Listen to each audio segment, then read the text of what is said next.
We had a really awesome harvest out here in the garden today, so I want to go through and show you what exactly we harvested, kind of give you some tips and tricks on growing some of these things. What are we going to be doing to preserve some of this? What kind of meals are we going to be making? Let's get started. First off, let's talk about this watermelon right here. This is a sugar baby watermelon. This is a pretty thick, hefty watermelon for its size, and this is going to be pretty similar to a normal size watermelon. It just comes in a smaller package. That kind of makes it easier for us to grow up on a trellis. We still have to support these melons up on the trellis, but it does allow us to grow them vertically, which helps a lot. These are ones that we are just going to be cutting open and eating throughout the week with dinners and snacks and stuff like that, especially for the kids. We mainly grew these for the kids because our kids love some watermelon. We also have our Armenian cucumbers, and I did a video about these cucumbers specifically last week. These are ones that we're growing vertically up on a trellis. They don't really need any extra support, but they do get pretty big. These can get 3+ feet long. Once they get that long, they start to get a little bit bitter. These are also very heat loving. They love the heat. Like today, it's very, very hot today. And these cucumbers are doing better than any cucumbers in our garden right now because they love the heat. I did a full video on these last week, so I'll put the link in the description below. So if you want to know more about these, go watch that video down there. We have a ton of pickling cucumbers. We grow a lot of pickling cucumbers here, and this isn't something that we eat fresh ever. These are things that as we harvest them, we'll either put them in the fridge if we don't have enough to do some canning yet, or if we do a kind of a bigger harvest like we did today, we're going to can all of these. We'll get 15 different cans of pickles. My family loves pickles. When you have a lot of kids love pickles and they run through them very quickly. So this is something we have to grow every single year. We also grow these vertically, just like some of these other cucumbers here. We grow these vertically and they do really, really well on a vertical trellis. You don't have to worry about them, breaking off the vine, anything like that. They climb up really well. The next cucumber we have, these are lemon cucumbers, and lemon cucumbers are pretty awesome. We haven't really experimented too much with these yet. They have kind of a nice sweet little flavor. We've just been slicing these up with dinner for the kids, putting some truffle salt on them, and they absolutely love them. Those are also grown vertically. Those aren't ones that we pickle, anything like that. Those are just sliced up and eaten fresh in the kitchen. Eggplants. Eggplants, we've actually used them more than I thought we would this year, and I didn't think we were going to use them because I don't really like them. But my wife, she's a sneaky one, and she will take the eggplants and she'll cut them up into tiny, tiny little pieces, and she will put them into everything. So me or the kids never really know we're eating them when we're eating them until after we eat them. And even at that point, I'm the only one that knows. We don't tell the kids, but they eat them and they don't even know they're there. So if you want to, add some nutrition into your diet, but you don't really like eating some of these healthy things, sneak it into your food. So I know, like we did spaghetti, and my wife cut tiny, tiny little pieces of this eggplant up and mixed it in with the spaghetti sauce, and the kids never knew they were there. It added some bulk and some nutrition to the meal. Kind of get your veggies in. Our corn harvest came a little bit early. About a week ago, we had a storm come through and it knocked over half of our corn. We were still able to harvest some of this and get some good stuff out of it, but a lot of it, the stalks had fallen over. We've been really busy the last week. We haven't been able to get out there. So some of the corn isn't doing too hot, but we still are getting a good harvest out of this. And what we're doing with the corn is we can't eat all this corn, even with the 7 of us. We can't eat it all at once. So we're going to cut it all off the cob, and we're going to vacuum seal it and freeze it so that way we can use it later for stews or just eating. Corn freezes really, really well. So it's something that you can cut off the cob, freeze it, use for later, and that's exactly what we're doing. As you're harvesting different things from your garden, you don't want to waste the backs of cabbages when they come off, the corn stalks, things like that. And there's a few different things you can do to kind of save those or not just throw them in the garbage. Well, we do a couple different things to not waste that vegetation.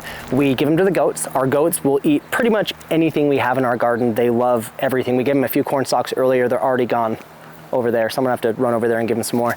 But we gave them some of the backs of the cabbages, things like that. But what we also have, and what a lot more people are going to have, is chickens. So as we're going through all this stuff, we're giving all that stuff to the chickens as well, and the chickens are pecking at it. Especially like overripe cucumbers. Chickens are going to love the overripe cucumbers because it's going to give them some liquid in there, and they're nice and cool, and it kind of keeps them cool in the heat. Or if you don't have extra animals to give them to, put them in a compost pile. Compost that stuff down and use it as fertilizer for your garden season next year. Next up, we have some spaghetti squash, and spaghetti squash is something that we absolutely love here at our house.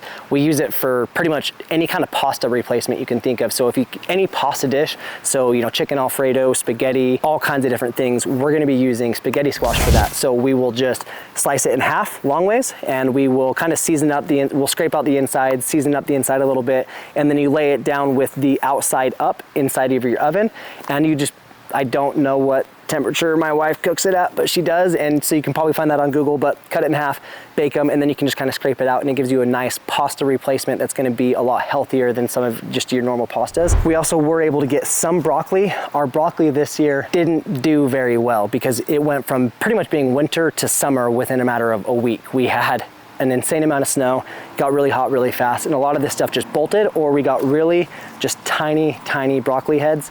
We were able to get some. This is probably our third or fourth harvest of these. We are getting ready to plant our fall crop of all this stuff here in a little bit, so that's gonna be nice. Cauliflower was more or less the same as the broccoli. We didn't get very many big heads of cauliflower. This one isn't too bad, but this is probably the healthiest one we've had. A lot of times this year, they've kind of been getting brown and drying out and bolting, and it's been a lot of work trying to keep up with trying to keep our brassicas from bolting and really just trying to get them to grow in general because it's been really hot here. But if you haven't been able to grow brassicas, we are coming up on the time of year right now where you can plant your brassicas out and have a good fall harvest of them, because it's gonna start cooling off and they're gonna enjoy those cooler temperatures a lot more than this summer heat we've been having. Next up is we have all of our peppers. These are a mixture of pimento de padrone and hatch chilies. And the pimento de padrone, if you've been watching my channel for any amount of time, you know that I absolutely love pimento de padrones. These are my all-time favorite pepper. And what we do is we put them in a cast iron pan, a cast iron skillet, and we just kind of fry them up with some olive oil, some salt. They are amazing peppers. They're less hot than a jalapeno, and so we can just fry these up and then we can just sit there and eat them. What we're doing is we're gonna give all these to my friend's parents. They're going to roast all of them, and then we're gonna kind of split them so that way they can have some, we can have some, and we don't have to do the roasting. If you like hatch chilies, roasted hatch chilies, everybody loves that time of year. Pimento de padrones are also one that are really good with that. We were able to get some cabbage. This cabbage, we had to pull some leaves off of it, but we've got some nice purple cabbage back here. Cabbage has been kind of a hard one to grow, just kind of dealing with the heat and the aphids, but we did get a few good heads of cabbage out of this. And what we're actually gonna do with these is, I've never done sauerkraut before, so my wife is currently inside trying to find a recipe for sauerkraut, and we're going to try our hand at sauerkraut. I have fermented hot sauces before, so I'm kind of familiar with the fermentation process, and I'm pretty sure that's what sauerkraut is. So we're gonna figure that out, and we're gonna try that. If it works, I'll let you guys know how it goes and maybe make a video on that. But cabbage is one that we also do a lot of slaws with. So we like tacos in our household. So we'll do a lot of, my wife will make homemade coleslaw. She'll do, you know, carrots and cabbage. She'll add a little bit of honey in there, some salt, pepper, garlic, lime juice, and really just make this awesome fresh slaw. And that's what we've been using up until this point. That's what we've been using our cabbage for, is coleslaw, and it's been great. I love it. We're going to be canning all of our tomatoes here and using them for different things like spaghetti sauces, pizza sauces, stews, things like that. Canning tomatoes is extremely easy because they're already really acidic, so you don't have to add, you know, different vinegars and stuff in there. We don't have any videos on it, but there's tons of videos on YouTube about how to can tomatoes.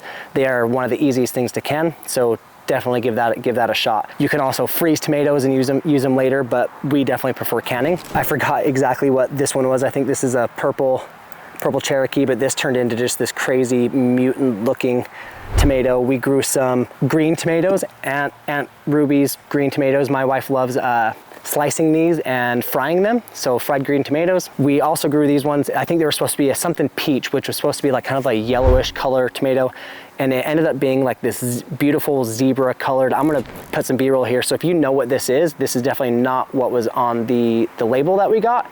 This is something else. We don't know what it is, but if you know, leave it down in the comments. It would be very helpful to us because we'd want to grow these next year. If you're enjoying this video so far, do me a favor and go down and hit the like button down below. It's gonna help spread this video to other people that might also enjoy it. I appreciate it.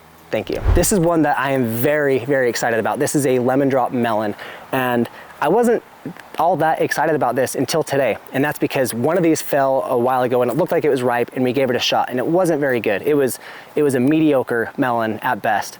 But what happened is today we were harvesting these and one fell and it broke open. So instead of just, you know, wasting it, we did a couple of things. We broke it open and we took a bite out of it, and the flavor we got out of one of these that truly is ripe is so much better than the one we had earlier this year it really is, I can see where it gets its name Lemon Drop now, because wow, like we took a bite of it and it was just like a zing of flavor. You get that really sweet tart flavor, and this is going to be one that I'm really excited about. And this isn't something that you find at the store. This is something that a lot of people are getting just in their backyard garden. So super, super awesome melon that everybody should be growing. Our carrots didn't do too well this year because it got so hot, so hot, so fast. But we did get a little bit of a harvest out of these, and what we're going to be doing with these is my wife's just going to be cutting them up and using them in, you know, different coleslaws, stews, things like that. We won't be preserving these for any length of time. This will be something that we eat pretty much right now. Kale is something that I feel like gets overlooked so much. I'm not a big fan of raw kale, and I don't feel like anybody is, and I feel like that's where the problem starts, is nobody likes raw kale. It's bitter, it's gross, it's just not very good.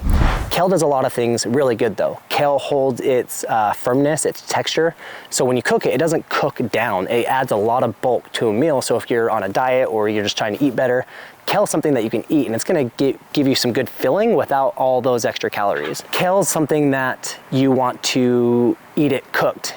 The taste, the flavor, everything that you get with cooked kale is so much different than raw kale. And so you don't really use kales in salads or anything, but what you can do is you can use them in different soups. I know that we are going to be vacuum sealing and freeze drying all of this kale, because in the winter we do a lot of like stews and soups in our household. The camera overheated there on me, so I had to bring it inside for a little while. It's hot. With the kale, we're gonna chop it all up, we're gonna wash it, we're gonna vacuum seal it and freeze it, and we're gonna be making zuppa toscana. Don't even know if that's how you pronounce it, but it's gonna be some soup, stews, things like that. Right now, what we do to preserve things are mainly going to be canning. Canning is something that we use very, very heavily here.